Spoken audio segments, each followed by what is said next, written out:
Recording in progress.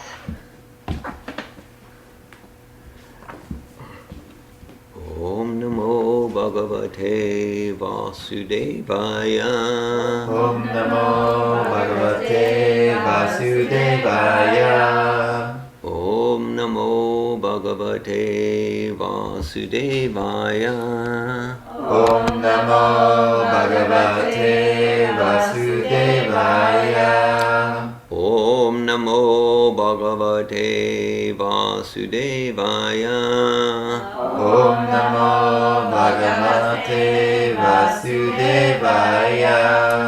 Hare Krishna, we're studying Bhagavad Gita as it is, chapter 10, entitled The Opulence of the Absolute, text 11. It's July 29th, 2023. So Bhagavad Gita, chapter 10, text 11. This is one of the 4 seed or nutshell verses of the Bhagavad Gita. So we'll start with the Sanskrit words responsively. Okay. Tesham Evanukam Partam Aham Agyanajam Tama Nishayam Yatma Bhavasto Jnana Dipena Basvata. And now, responsively, one line at a time. Tesham evanukam partam aham agyanajam tamaha nishayam yatma bhavasto jnana dipena basvata. Tesham evanukam partam aham agyanajam tamaha nishayam yatma bhavasto jnanadipena basvata. Tesham evanukam partam aham agyanajam tamaha nishayam yatma bhavasto jnanadipena basvata. Tesham evanukam partam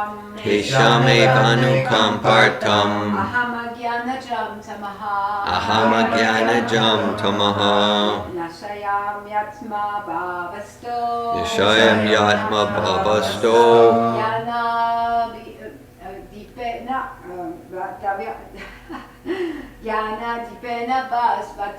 Jnana dipena basvata.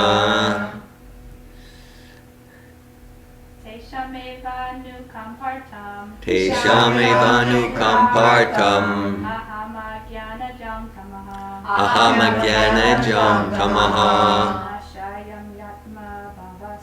nishayam yatma bhavasto jnanadipena basvata. Jnanadipena basvata. Tesham evanukam partam Tesham evanukam partam aham agyanajam tamaha nishayam yatma bhavasto jnanadipena basvata.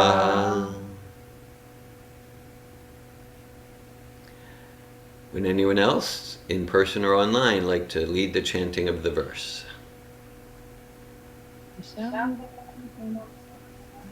Na evanukam partam aham agyanajam tamaha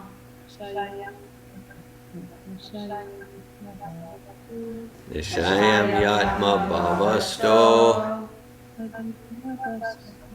jnanadipena basvata. Christy.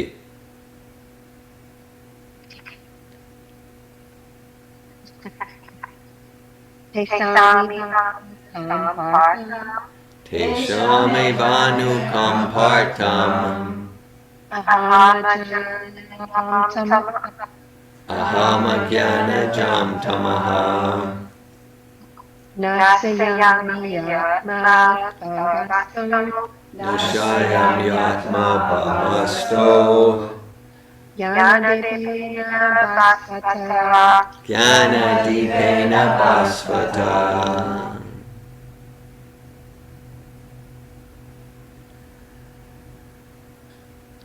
Okay, we'll look at the word meanings. Tesham, Tesham. for them. Eva. Eva, Eva, certainly. certainly. Anukampa artam, Anukampa artam. to show special mercy. Special mercy. Aham, Aham. I. I, Ajnanajam, Ajnanajam. due to ignorance. Due to ignorance. Tama, Tama. darkness. darkness. Nishayami, Nashayami. dispel. Dispel. Atma, Atma. within. Within. Bhavasta, Bhavasta. themselves. Themselves. Jnana, Jnana. of knowledge. Of knowledge. Dipena, Dipena. with the lamp. With the lamp. Basvata, Basvata. glowing. Glowing. Translation. This is Sri Krishna speaking to Sri Arjuna.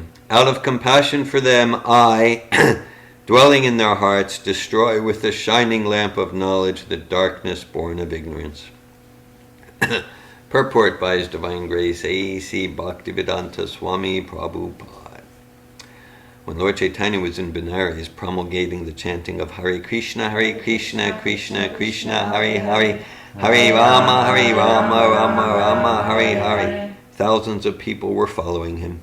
Prakshananda, a very influential and learned scholar in Benares at that time, derided Lord Chaitanya for being a sentimentalist. Sometimes philosophers criticize the devotees because they think that most of the devotees are in the darkness of ignorance and are philosophically naive sentimentalists. Actually, that is not the fact. There are very, very learned scholars who have put forward the philosophy of devotion. But even if a devotee does not take advantage of their literatures or of his spiritual master, if he is sincere in his devotional service, he is helped by Krishna himself within his heart.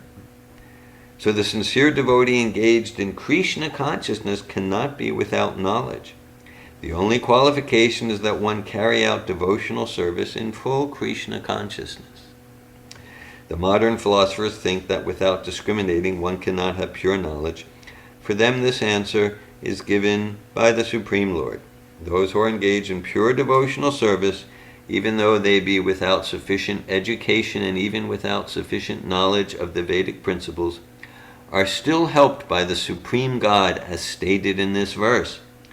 The Lord tells Arjuna that basically there is no possibility of understanding the supreme truth, the absolute truth, the supreme personality of Godhead simply by speculating. For the supreme truth is so great that it is not possible to understand him or to achieve him simply by making a mental effort. Man can go on speculating for several millions of years, and if he is not devoted, if he is not a lover of the supreme truth, he will never understand Krishna or the supreme truth. Only by devotional service is the supreme truth Krishna pleased, and by his inconceivable energy he can reveal himself to the heart of the pure devotee. The pure devotee always has Krishna within his heart, therefore he is just like the sun that dissipates the darkness of ignorance. This is the special mercy rendered to the pure devotee by Krishna. Due to the contamination of material association, through many, many millions of births, one's heart is always covered with the dust of materialism. But when one engages in devotional service and constantly chants Hare Krishna, the dust quickly clears and one is elevated to the platform of pure knowledge. The ultimate goal of Vishnu can be attained only by this chant and by devotional service, and not by mental speculation or argument. The pure devotee does not have to worry about the necessities of life. He need not be anxious, because when he removes the darkness from his heart, everything is provided automatically by the Supreme Lord, for he is pleased by the loving devotional service of the devotee. This is the essence of the Gita's teachings. By studying Bhagavad Gita, one can become a completely surrendered soul to the Supreme Lord and engage himself in pure devotional service. As the Lord takes charge, one becomes completely free from all kinds of materialistic endeavors.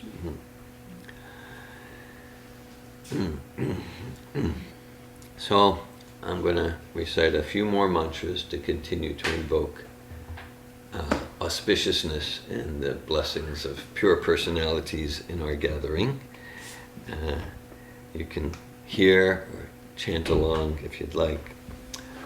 Om Jnana-timirandasya Gyananjana Shalakaya Chakshur-unmilitam Yena Tasmai Shri Gurave Namaha Shri Chaitanya Manobishtam Stapitam Yena Bhutale Svayam Rupa Kadamayam Dadati Svapadantikam Vande Am Shri Guru Shri Uttapadakamalam Shri Gurun Vaishnavamscha Shri Rupam Sagrajatam Saganaragnatanvitam Tam Sajivam Sadvaitam Savadutam Parijana Sahitan Krishna Chaitanya Devam Shri Radha Krishna Padan Sagana Lalita Shri Vishakanvitamscha Hey Krishna Karuna Sindhu Dinabandhu Jagatpate Gopisha Gopika Kanta Radhakanta Namostate Tapta Kanchana Gaurange Radhe Vrindavaneshwari Vishabhanu Sute Devi Pranamami Hari Priye Vanchakalpata Yubhyascha Kripa Sindhubhyeva Cha Patitanan Pavanebhyo Vaishnavebhyo Namo Namaha Jai Shri Krishna Chaitanya Prabhu Nityananda Shri Advaita Gadadhara Shri Vasari Gaura Bhakta Vrinda Hare Krishna Krishna Krishna Hare Hare Hare Rama Rama Rama Hare Hare Nama Om Vishnu Padaya Krishna Prestaya Bhutale Srimate Bhaktivedanta Swami Niti Namine Namaste Sarasvati Devi Gauravani Pacharine Nirvishesha Shunyavadi Paschatya Desha Tarine. Bhagavad Gita as it is, Chapter 10, Text 11, Te Shame Vanu Kampartam Aham Gyana Jam Tamaha Nashayam Yatma Bhavasto Gyana Dipena Basvata. Out of compassion for them, I, dwelling in their hearts, destroy with the shining lamp of knowledge the darkness born of ignorance. Alright, so Krishna says, out of compassion for them, so who are the them? So the them he describes in the previous verse, Tesham Satata Yuktanam Bhajatam Pritipurvakam Didami Buddhi Yogam Tam Yenamam Upyanti Te. Krishna says there, to those who are constantly devoted and worship me with love, I give the understanding by which they can come to me. And so he's referring to those who are sincere, that I want to be sincere, to use my life to serve with love and devotion the Supreme Personality of God. So Krishna's saying, it's like there's knowledge and there's devotion, and so both are important. Krishna's saying the sincerity is the main thing. That's our main job. That's our main opportunity. Because Krishna is saying, if you're sincere, I'll give you the knowledge. I'll give you the understanding. Tesham satata yuktanam bhajatam pritipurvakam tadami buddhi yogam tam yenamam upyantite. And then in this verse that we just read today, he's saying, and here's how I do it. I, dwelling in their heart, just destroy with the shining lamp of knowledge the darkness born of ignorance. Okay? So Krishna speaking in Bhagavad Gita to Arjuna, and this verse is the series of verses. They said, well, why did he speak to Arjuna? Because Arjuna was not known as like a great Vedic sage, a great scholar. He was not known in that way.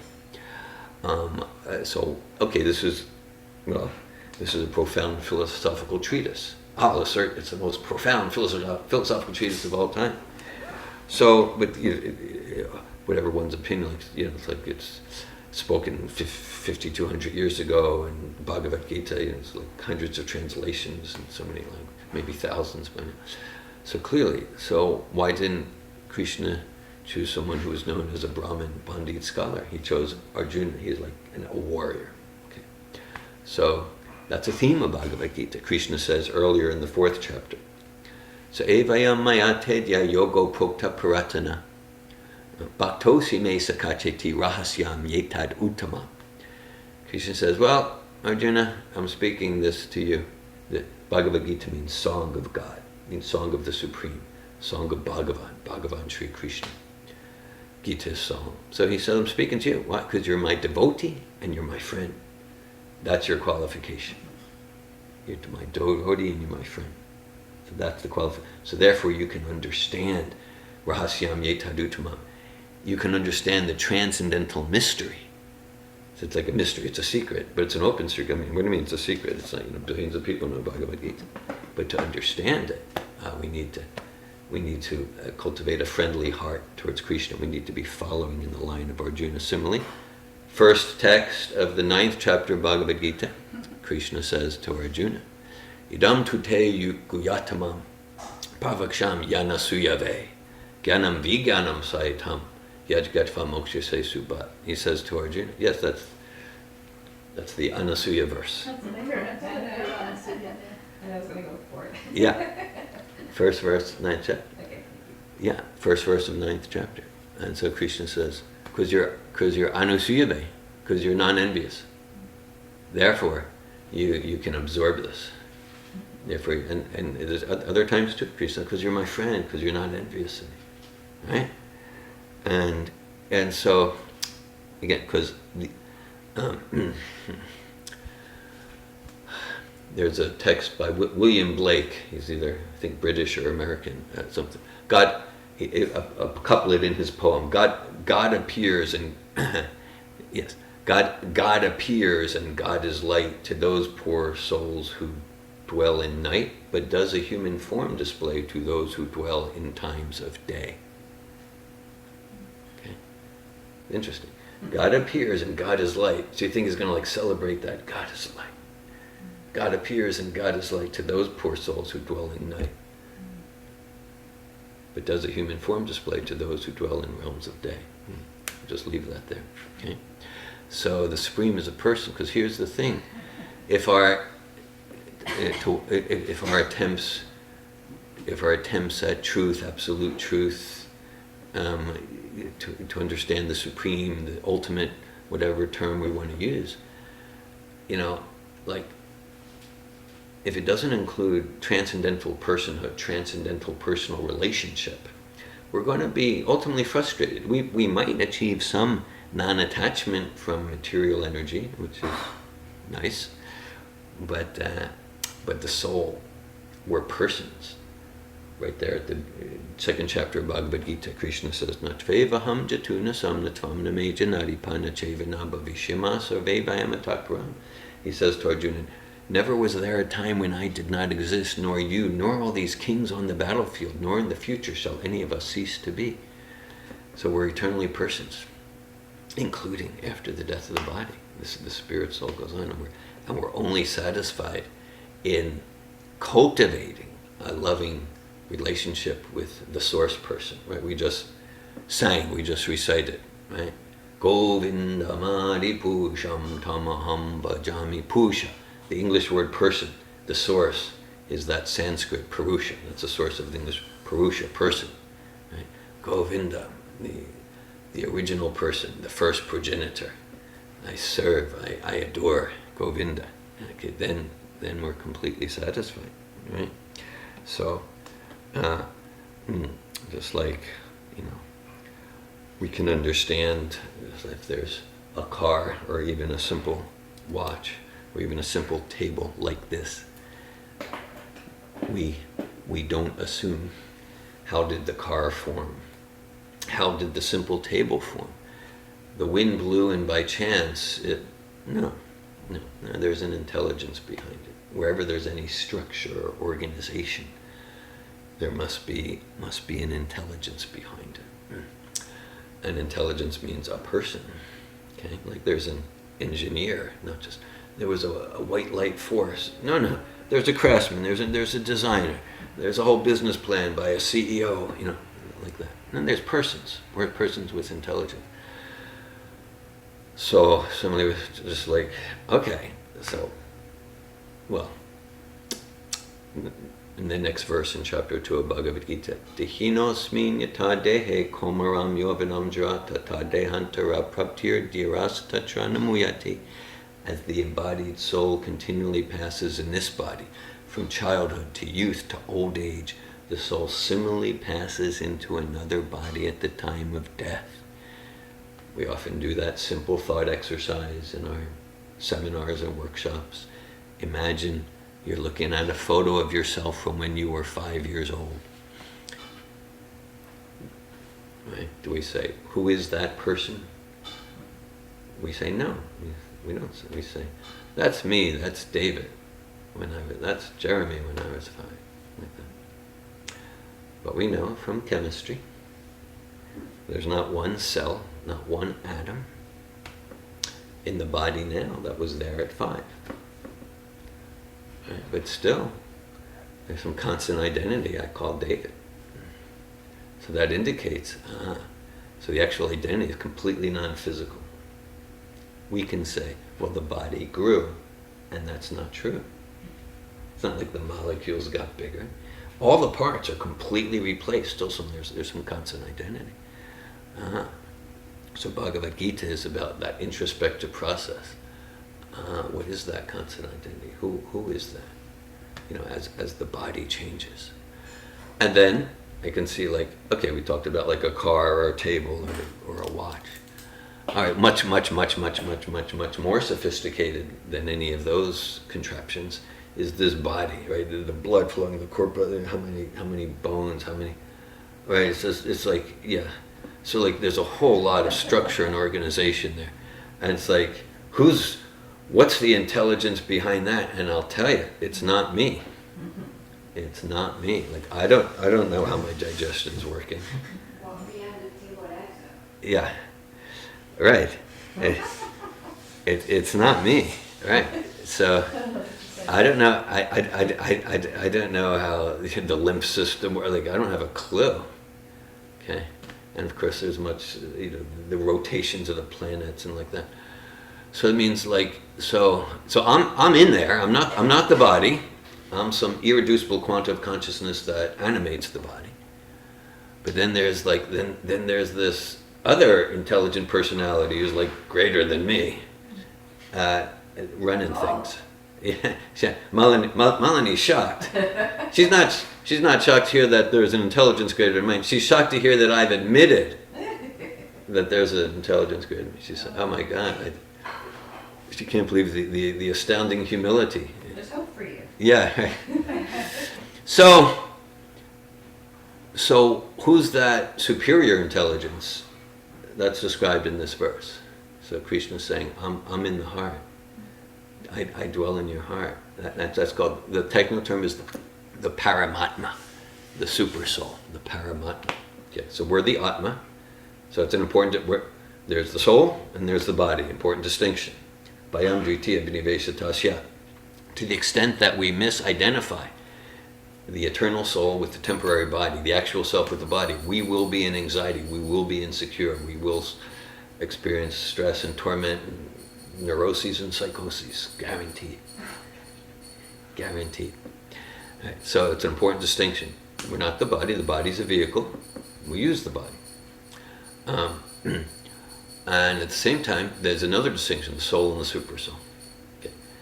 So then, the super soul is an expansion of Govinda, Adi Purusha, the original person. The super soul is an expansion of Krishna and Govinda. Like it's, okay. So our actual bliss is turning with a devotional attitude towards the Supreme Person. Okay. The self turning towards itself in self-realization and turning with devotional consciousness to Govinda, to Super Soul, to the Supreme Person. So we talked about Arjuna. He's not known as the great scholar. He was a warrior, but he's the friend of Krishna, so he can understand. Because the ultimate in the absolute, the most complete realization of the absolute is personal. Is personal. Right. Sure, there are places in the Vedas like Tattvamasi, where it says you are that. The idea is you are God. Okay. So there's truth to that. Just like if it's, let's say, 6:37 a.m. this morning, here we are in Malini's home ashram bhakti yoga retreat, and we could say, oh, the sun is coming in to Malini's ashram. And that's true, because the sun rays, they're the sun. The sun rays are the sun. At the same time, when we say the sun's coming into Malini's ashram, we're not saying that the sun globe is in the living room here. No. So the sun rays are the sun, and they're distinct. Similarly, we're like the rays of Krishna. Krishna is a name for the Supreme Personality of Godhead, the original name. We're like the rays. We're not completely different. Just like the sun rays are not completely different from the sun, they got similarities. They exude heat, and light, like that, and they're illuminating. Just like the sun rays are illuminating, and they are made of light. So similarly, we are conscious and we are consciousness. We're made of consciousness and we are conscious.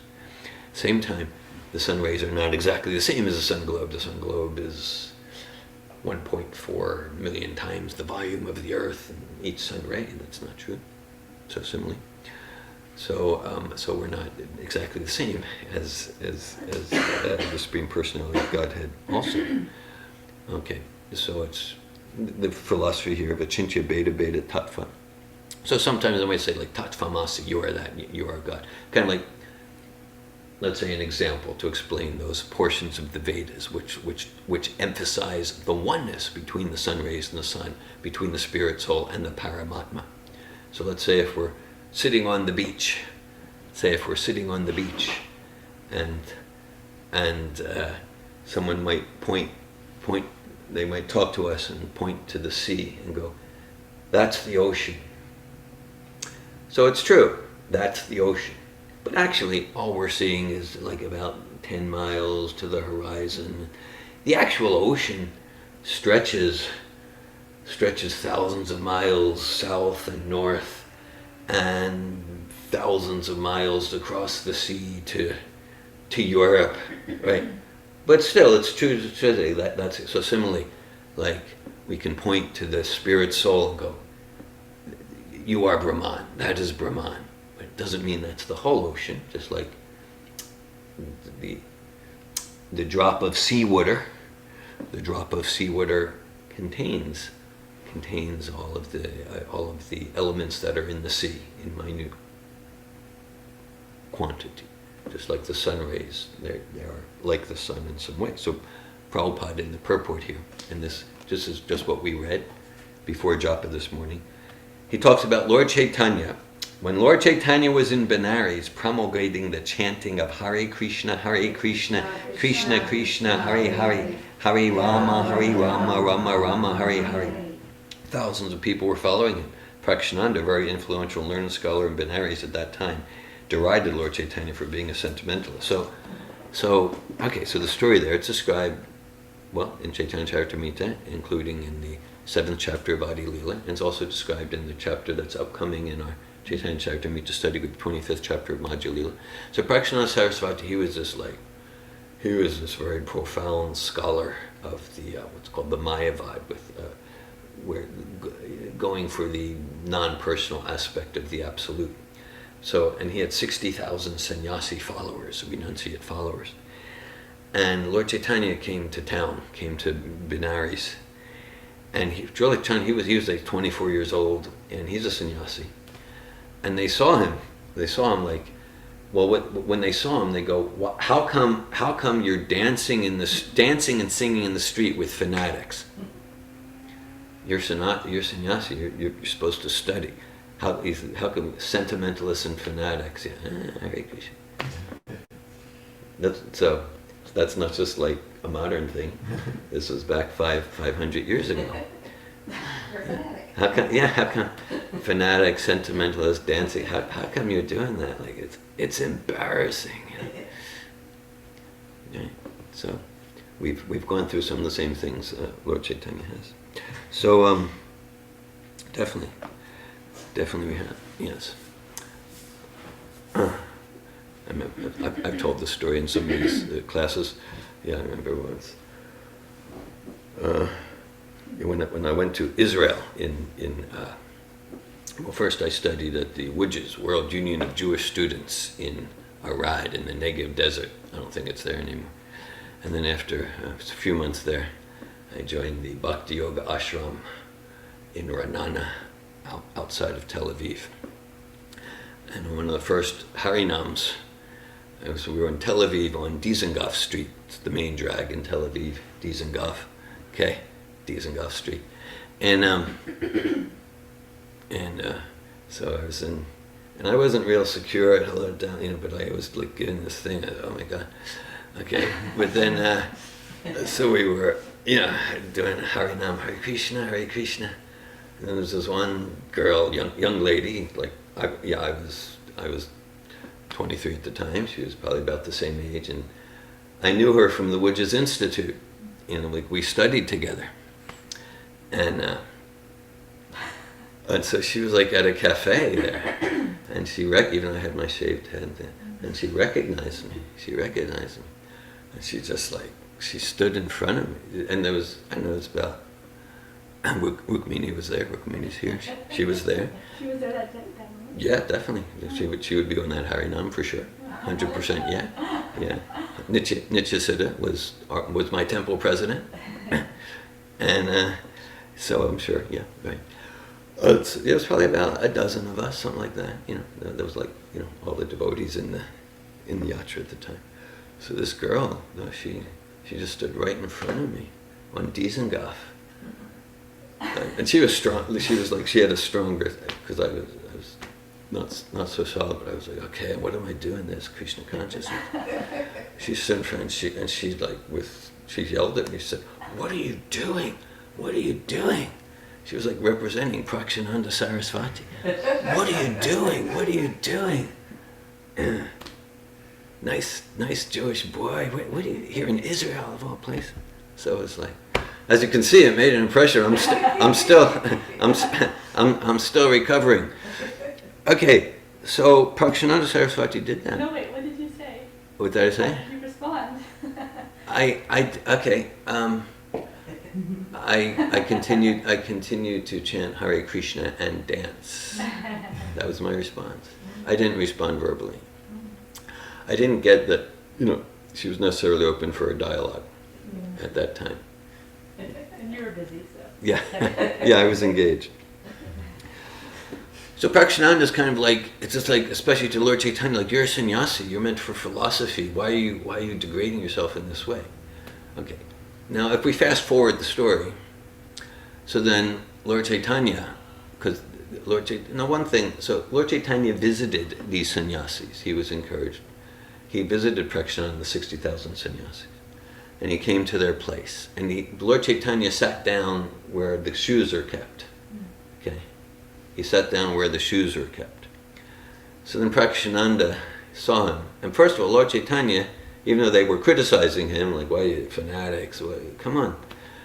But they could see he had a radiant effulgence. They could see, like, there's a special purity about this person. They could see that. And that's kind of a reason they were worried about him. Like, we can see you have a special spiritual quality, but why are you degrading yourself in this way? So he was sitting where the shoes are. And so Prakshananda came over and gently gave him his hand. So Prakshananda, he's not like this callous, vulgar person. But, he was criticizing what Lord Chaitanya was doing, but he gently said, come sit with us, don't sit there. Come sit with us. So we can see he gently encouraged Lord Chaitanya, come join us. So his devotion is beginning, and his heart's beginning to transform. And then, so Prakshananda shares that, you're supposed to study Vedanta and philosophy, and not just be with these sentimentalists and fanatics and this and that. So they get into some conversation, and during the conversation, at some point, of course, Lord Chaitanya listens, and then at some point, it was Lord Chaitanya's chance to speak. Defend yourself.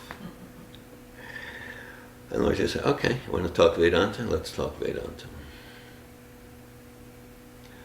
And then Lord Chaitanya was so powerful in his logic and in his rationality and his Vedic knowledge. And he established, Malini's quoting the verse, chapter 15 of Bhagavad Gita. We just read that at the Fusellas the other day. Vedanta quid veda ved evecham. Vedeshta sefer vahame vevedu Vedanta quid veda ved evecham. So Lord Chaitanya established the goal of all of philosophy is to chant the names of God in ecstasy. That's the goal. That's the goal. That's not like for people who haven't come to philosophy yet. That's the goal. To love God with love and devotion, chant His names, and this is there. This isn't just like Bhagavad Gita. We can like in practically any genuine spiritual tradition. Any spiritual tradition. I was just saying the other night at the Mangums, I was spontaneously asked by Rohini to lead, to give an introduction to chanting japa, and somehow I was inspired to talk about it. It's not just like this tradition Hare Krishna. If we look at like what was Jesus, right? The Maha Mantra from the Old Testament, from the Hebrew. Love God with all your heart, all your soul, all your might. It's completely bhakti. It's completely bhakti. My namesake, David HaMelech, King David, David HaMelech, my namesake. What was he doing? It's described there. Psalms of David. I mean, this is all bhakti. He was going around Jerusalem, and that was before there was a temple in Jerusalem. His son Solomon kind of established the temple, but he got it going. But he was dancing around Jerusalem with his associates, with the tziltzilim, it means the kartals, and the drums and the horns, an ecstatic kirtan. Okay, so that and they happen to be dressed kind of like Hare Krishnas. Yes. If you think about it. So chanting the names of God. I remember in the Middle East, we'd have some programs, and we'd be invited to Muslim villages, like I'll call it hardcore Muslim villages. And we'd be in we'd have our japa beads, and they'd have their masbacha. It's like they're 27, which is 25% of 108. And they would chant the names of Allah in their masbacha. And then in the program they got, one of the names of Allah is Hare Krishna, Hare Krishna. So they would chant Hare Krishna Mahamantra on their masbaha. So this is a universal principle. Nam Namakri Bauddha Nija Sarvashakti Sacharpitanya Pitasmaranetaga. Thousands and millions of names. So Lord Chaitanya was so powerful. He transformed the 60,000 hardcore stuck in the mud sannyasis. Okay. Wait, how many? 60,000. Wait, were they all at the event, or there was just the leader there, and then the leader brought them to the teachings? I don't know details. But he had 60,000 disciples, whether they were all at one event. But basically, we hear whether they were all there, right in Benares. I'm not sure. But there was many right there, and maybe some was through ripple effect. Prakshana Saraswati, he's not like a cartoon fiction character. You can find his writings if you go to university libraries. And if you look at his writings after he met Lord Chaitanya, they go from dry and non-personal to devotional. So Lord Chaitanya was very powerful. Did you do that research? I did that at University of Florida. Oh, that's powerful. Yeah. At the University of Florida, Yeah. you found his writing before and after. Yes. Oh, that's powerful. Yeah. And nowadays everything's digital. I don't know what exists where now, but back in the early 90s I did that. So this is the goal of philosophy, and so Vasudevi Bhagavati Bhakti Parojita Janya Ishvagam Gyanam Charidehutakam. Through devoting ourselves to God, that's bhakti, right? That's bhakti. Then knowledge naturally comes, and that's the theme of this verse. And even if we don't know so many shlokas, and whatever our shortcomings, if we're sincere, Savai Pumsam Parodam Oyato Bhaktirat Hokshaja Aitukya Pratyataya Yatma Suprasidati. If we're sincere to serve Krishna, nothing can get in the way. That's the most powerful force in creation. But I don't. But my financial situation. But I don't have these college degrees. But I have this fault. If we're sincere, Krishna's saying, "I'll help you along. I'll help you along."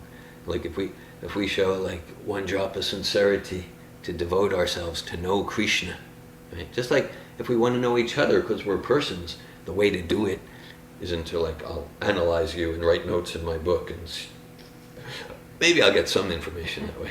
But if I really want to know you, it means I gain your love and trust, and you choose to reveal yourself to me. The more that we have trust. So, similarly, we're not going to take heaven by storm, right?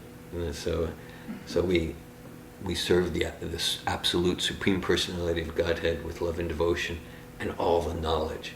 Particularly, we're talking about transcendental knowledge. The distinction between soul and body gets revealed to us. The distinction between soul and supreme soul, it all gets revealed to us. So the process is called bhakti. So it's not about rules and regulations. It's not about rules and regulations. And at the same time, we get in Bhagavad Gita, coming through Srila Prabhupada, here's some rules and regulations. Here's some container. Here's some ground rules that if you're sincere about progressing towards love of Krishna, towards love of God, to kind of stay away from that, and there's the do's and the do nots, but it's not about, I have to do this. It's just like, I'm inspired to use my life to cleanse my heart and make my desire only to desire God, and to desire service to God, not to be God, but to desire service to God, and to detach myself from all material activities, and to detach myself from all personal material sense gratification, and to just want to use my senses and my mind in the service of God, then okay, so here's something. Just like here, we started here at 5 a.m., which is actually pretty late, but relatively speaking, okay. But we accept the compromise like that. Actually, this morning I started about 3 a.m. reading some Prabhupada's books, and read it like that. So, and it's nectar now. I was always a night person, stay up late.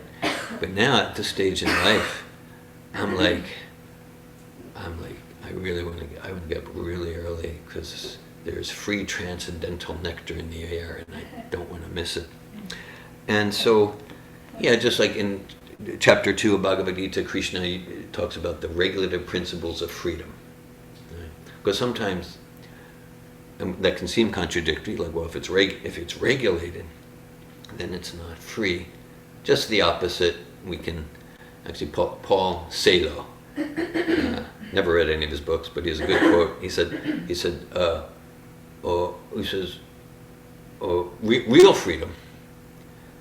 real freedom is the capacity to commit to your highest good. So freedom means no commitments. No, real freedom. Just again, the rules of the road. It's like I can think, if I want to drive from here to the Hippodrome in Gainesville, I can think, well, I'm free, I'm independent. So today, if I feel like it, I'll drive on the left side. If I feel like it, for me, red light will mean go really, really fast, because I'm my own man. I'm free. Now, we understand that sort of freedom will result in constraining my freedom in a prison, a morgue, a hospital, debt.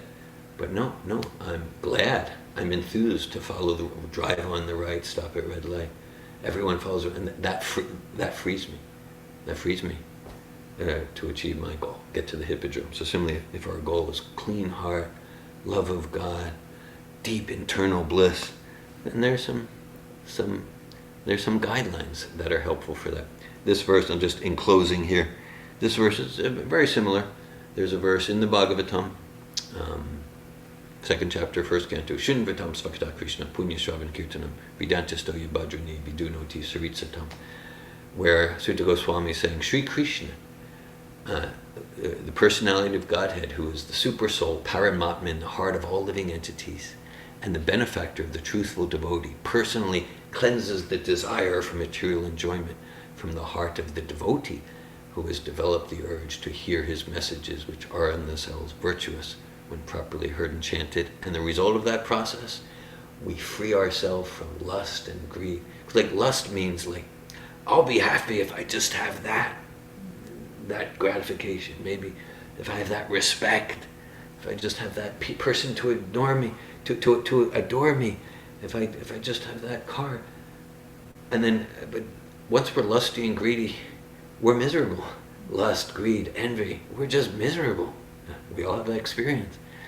So this is freeing us from that and returning us to the actual bliss of the soul. This verse, this is the fourth of the four seed verses that we studied today from Bhagavad Gita, chapter 10, text 11. Te shamavanu kampartam hamagyanajam tamanashayam nyatma bas bhavasto gandipena basvata. Out of compassion for them, I, dwelling in their hearts, destroy with the shining lamp of knowledge the darkness born of ignorance. Thank you for your presence. Thank you for hearing Bhagavad Gita. Hare Krishna. I welcome at this time if anyone would like to share any comments, realizations, inspirations, or ask any questions.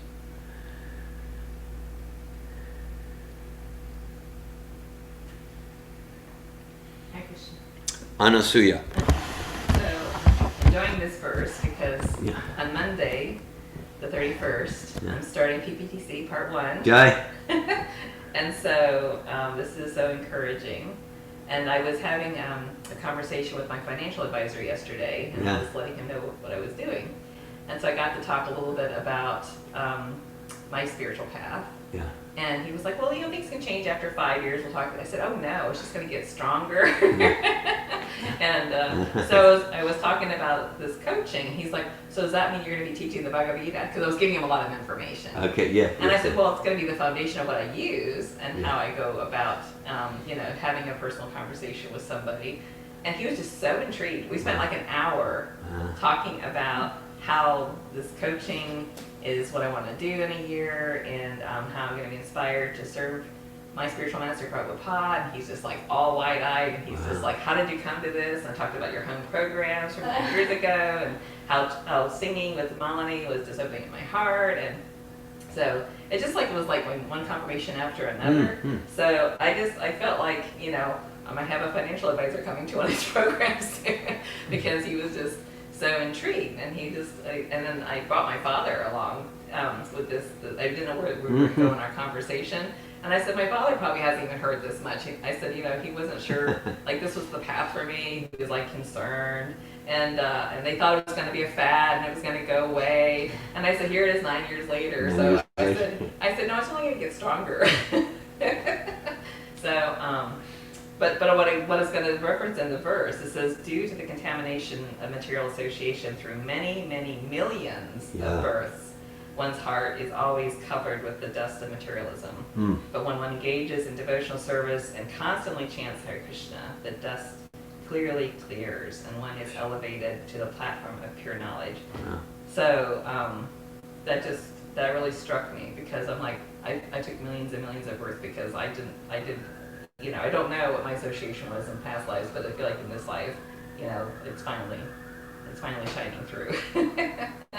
So anyway, I was enjoying the verse and enjoying the conversation I had yesterday with my financial advisor, and then just sharing myself so that my dad could hear it too. And and then I had inspiration to come this morning, but I had turned off my phone because I had low battery. I forgot to take my charger with me to my dad's house, and I woke up and I turned on my phone, and Melanie's message was there to say, maybe you want to come in person.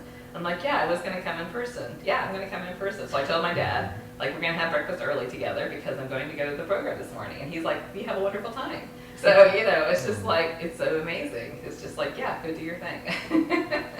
So it's just so, So I just find more joy and beauty and sharing myself than I've ever done before. And it just feels amazing.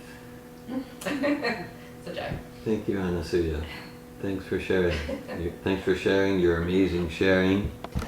And I get that this verse for you is further confirmation. Yes. Very. You're emotional. Yeah, we want to show you blushing. Yeah. Blushing in tears. It is the joy of the soul. And the fortune. The great fortune. It's a great fortune. It is.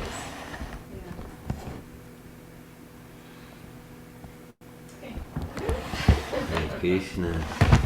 Well, so your financial advisor had a Prakshananda Sarasvati experience through your association. He got transformation. He was saying, "Oh, this is a fad. You'll get over it." But then by the end, he was like she's 14 years old or something.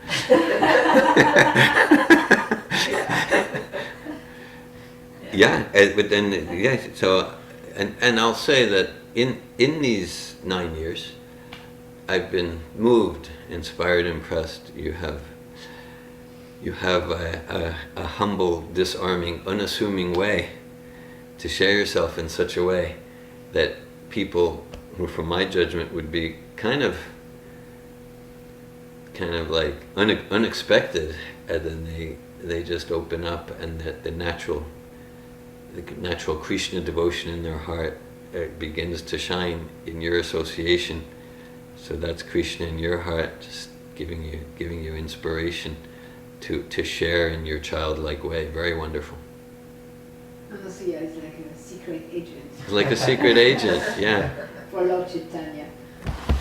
Secret agent for Lord Chaitanya. That's Malini's description of Anasuya. Describes it well. Yeah, going to places where other devotees don't go.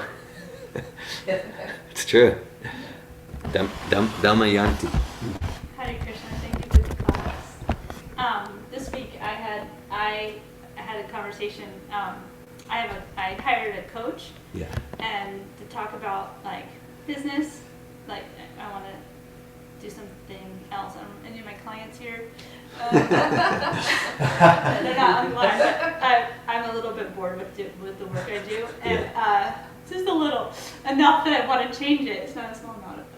So I just have I have other interests and capacities than what I'm doing right now for work, and earning money, and I actually have great clients, and it's fine, but it's just like, I don't know, like how much longer. So I got a coach, and this week, just something similar. We were talking about like my new vision, and he's like basically, do you do you with the kind of do you have do you feel 1,000% committed or something? He uses that phrase, and then we went back. It's like, okay, well, 1 to 10. Yeah, rate yourself. Yeah. How committed do you feel to this vision? Yeah. And then I was like, I don't know, 90%, I think. I like it, but then I don't know. I had all of my doubts or fears. Yeah. And then as the conversation went on, he said, we talked about how we break trust with ourselves. Yeah. And so it's hard to commit because what if, because of trust with myself, I don't even know if I'll follow through, or Yeah.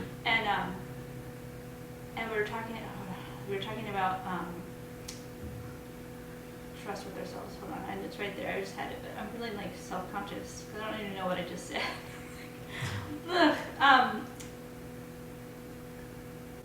He's asking how committed you were. Yeah. Yeah. said, can you like think of a time where you weren't, where you broke trust with yourself, you didn't follow through with something you said you would do? And the first thing that came to mind is my chanting practice. I committed to chanting 16 rounds per day every day for the rest of my life. Yeah. Back in August 2020. And that's what I said, because that's sort of the one that weighs the most. I could talk about other things, but that's the one that came to mind. I said that. So then that required explaining a little bit what am I talking about, like chanting mantras. Yes. And So that was a doorway that opened. yeah, and well, what I said was I rolled them over and I'm keeping track, but it's like this thing that's not clean, and so You're not clean in your integrity, so you shared that. and I don't even want to talk about the status of that right now, but it's actually good.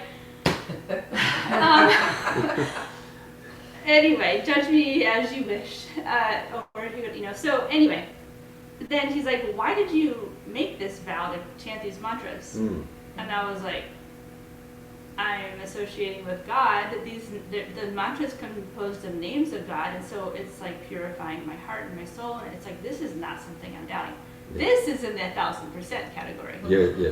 This I feel 1,000%. Like I'm not like nowhere else to go. Like there's no maybe I didn't even want to take the vow. Like that's not the issue. Yeah. Like this path, even if I'm faltering and human shortcomings, I'm always going back to this because this is great. This is great, And then my other my temporary goal in this lifetime to achieve a vision for business or income, 90%, and I'll have. It's just not as important. Yeah. So anyway, I shared, and then he's like, okay, he accepted my response of this is my association with God. Anyway, it made me think about I have that commitment there, even though I'm saying I'm faltering in execution, but the intention and.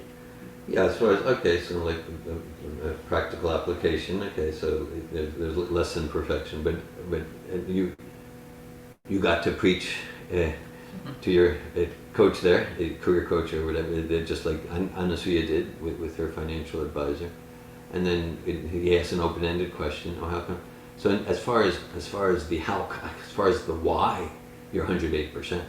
Yeah, there's no doubts there. Okay, as far as translating it into daily practice, that's another conversation. But as far as the why, when you shared that just now, I get you're 100% convicted. This is my path. This is my path. No wavering. Thank you, Damayanti. Hare Krishna. Thanks for sharing. Bhaktin Danielle. Hare Krishna. Hare Krishna. Hare Krishna. Nice to be with you. Anything we do about volume here? We're trying to. Some people are loud, some people are not. So Okay. It's not all on this side. Not on the side, okay. But I think the volume is maxed out. Okay. Isn't it? Yeah, it's 100%. Okay, just if you can get close to the mic. Thank you. So, Good. but She's breaking up. She's breaking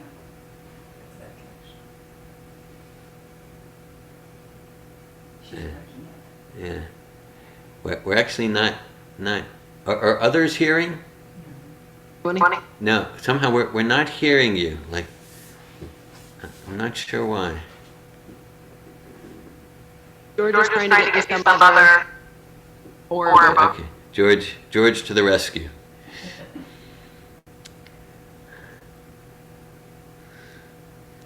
Let's see where we go with this.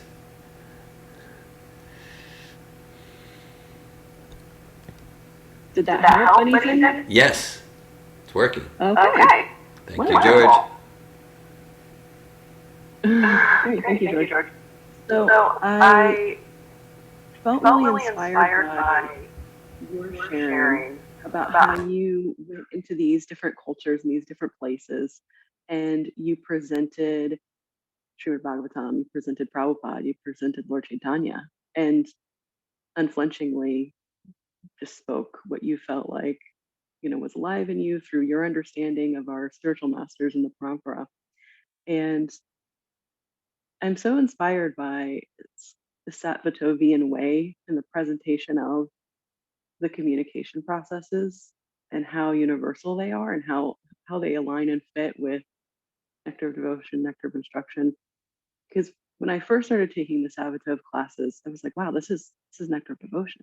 This is nectar of instruction. Like this is like how like Vaishnavas are really supposed to like communicate with each other. And that's really the sense that I got, and that's the sense that I maintain. And so, I've been branching out into these group coaching sections every week, and I do it on goal setting, which I feel like is a pretty, I don't know, I feel comfortable there. I feel like it's a space I feel secure in talking to people about.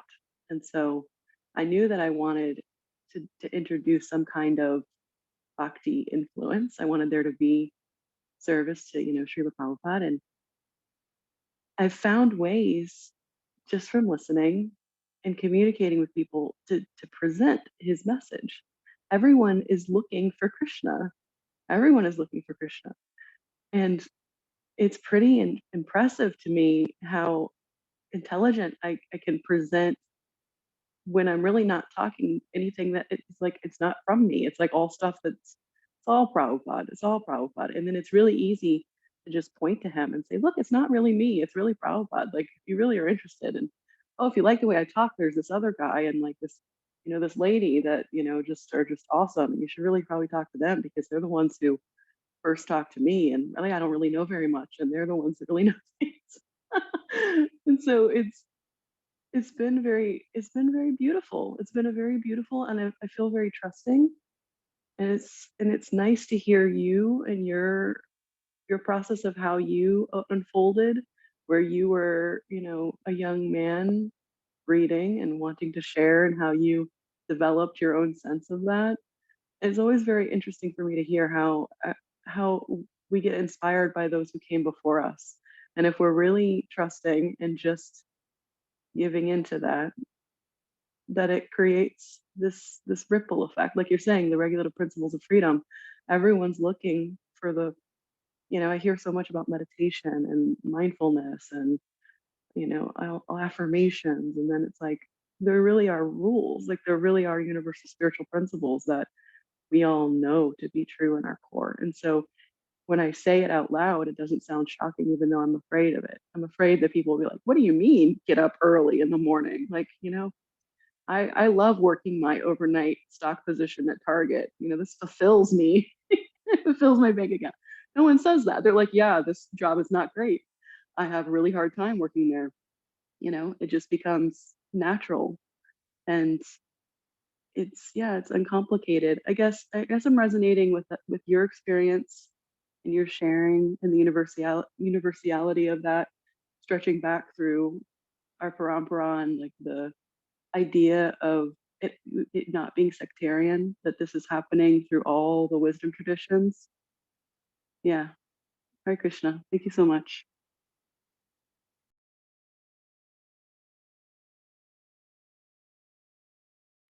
I think you're muted still. Hare Krishna, sorry. Hare Krishna. Thank you, Danielle. I'm inspired by your sharing, and I'm inspired by you're taking these principles. You're doing some group coaching, and through transformative communication, you're giving bhakti principles.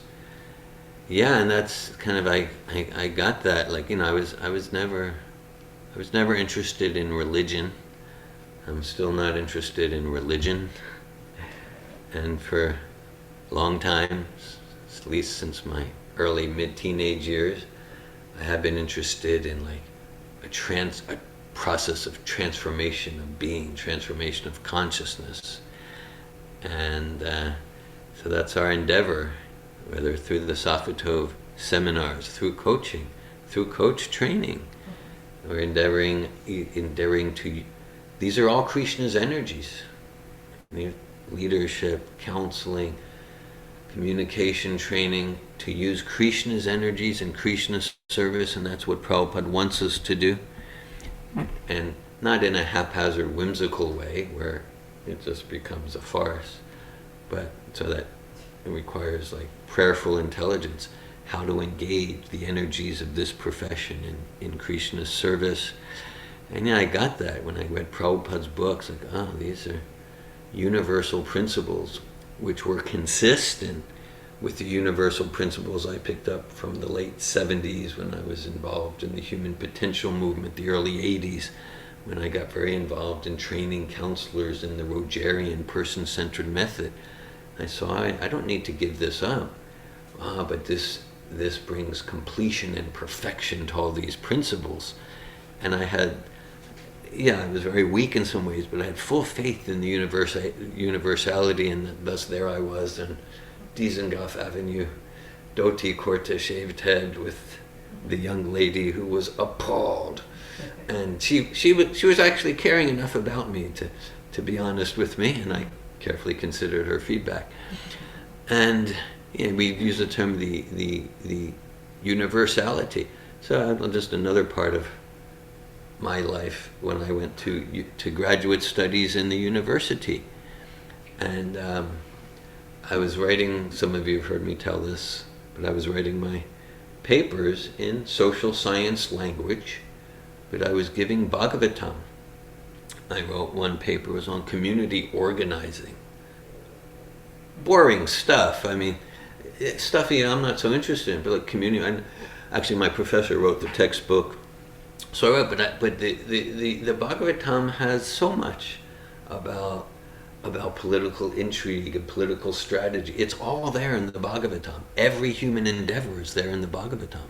Certainly psychology, but even something about. So I integrated political strategy and community organizing. I was given Bhagavatam. It's described. The Bhagavatam describes the Bhagavatam. Krishna Svabdamata Bhagavate Dharmagana Dibisaha. That Kalanasham Jishamesha Purnarku Junodita. That this Bhagavatam is as brilliant as the sun. So then the professor, his name was Jerry O'Connor. This was 30 years ago. He was in his mid-60s at the time. But anyhow, he announced to the class. This was embarrassing for me. He said, "You have a genius in this class," like that. And he wanted to say that because, like, in 35 years of professor, a paper never stood out to him like this. And it was a brilliant genius paper, and it wasn't me, just like you're sharing it. It wasn't me. Like I was just plagiarizing Bhagavatam, and I was putting it in social science language. And then he never saw anything like that, which I'm sure is true. Right? And then because of that, and I was doing that in all my classes. So and I wasn't planning to get a PhD. The professors got together, and they approached me through the dean of the school, Diane Montgomery. They said, "Well, we really want you to do a PhD." At that time, like my life situation, we had 2 small children, and I was working for the state. So, and there weren't like off-campus classes in Gainesville, but they agreed to arrange to change the whole schedule. I would just need to drive up to Tallahassee one day, and they said not just they'll give me tuition waiver, they'll pay me to do a PhD. So I probably got, I don't know, $50,000-$60,000. So study Bhagavatam, it's lucrative. No, it's true.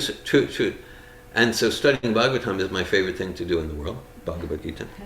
But that's true. So it's just like it's a light. It's transcendental, and it's beyond anything mundane. And that's it. So whether it's in the university, whether it's in the Muslim villages, whether it's in transformational seminars, whatever our profession, bring these principles of Bhagavad Gita, and that's exactly when it's in the field of education, the field of finances, the field of coaching, the field of administration. That's exactly what Prabhupada and the Acharyas want us to do. There's a verse from Narada Muni, Idamti Bhumsas Tapasa Shrutasya Suktasya Sviktasya Chabudi Datyo Avichuturta Kavibir Niruputa Yadu Tamashloka Gunanu Varnana. Narada Muni, and in the purport Srila Prabhupada, they talk about psychology, economics. They talk about accounting, they talk about physics, chemistry, they talk about politics, they talk about all these fields, and they say all these fields find their perfection. Not like, oh, spiritual life means reject them because that's not. No, it's all God's energy. So, but to cultivate the realization, the consciousness, how to use Krishna's energy and Krishna's service in all those fields, and that's what the acharyas want us to do. And to get the intelligence how to do that, that's what this verse is about: being sincere, and yes, to cultivate sincerity. How can I use, oh Krishna, how can I use your energies in your service? Whether the energy of this mind, this body, this profession, this meeting with the financial consultant, like that. Hare Krishna. Thank you, Danielle.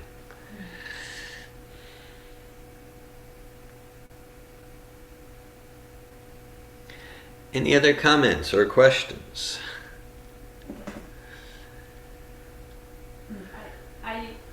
It's not like a big thing. I used to think that the Hare Krishnas were sentimental.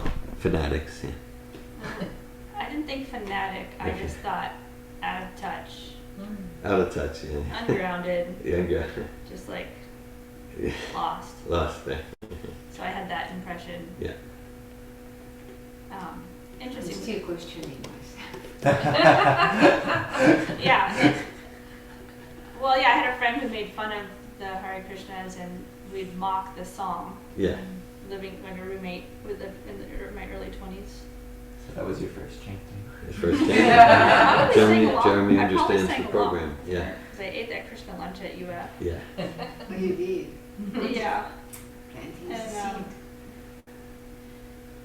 And then when we had roommates, Rohini and Parampara, Yeah. and they weren't like practicing or talking about it when they moved in. Yeah.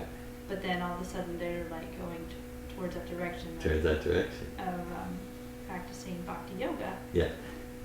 and chanting Hare Krishna. And maybe they did dabbled a little before. It just happened as they lived in our house, and I was concerned. I even expressed my concerns. Yeah. You know, I think I had a one-on-one talk, with I think Patrick.